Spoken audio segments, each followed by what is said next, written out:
另外，伫网络顶头假消息嘛真多。咱台湾和国际上几内个事实查核机关昨昏举办论坛，透过互相交流，尤其是明年咱台湾就要举办总统大选啊，来参加的人拢建议讲，在明年总统大选的时，应该有真侪假消息，民众一定爱认清这个假消息。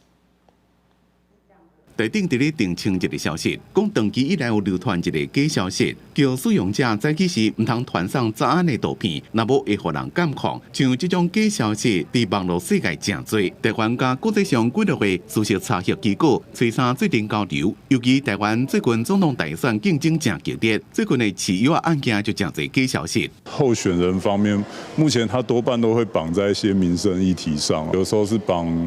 太阳能啊，或者是未毒事件之类的，但是其实其中都会有一些真假参半的状况发生。有些是真的是有背后政治势力操作的，特别极端的讯息就越多人看，那它基于一个商业拉动的效应，那它会有这个大量传播的情况。专家讲，民众就要认清有政治攻击的假消息，唔通被影响。也特别讲，亲像是俄乌战争内面的资讯战，也是真侪假消息的攻击，要查证真困难。国际的协作呢，对于事实查核上面呢是很重要的，而且我们的查核资源跟人力其实都是相对有限的。透过国际协作呢，其实也可以帮助我们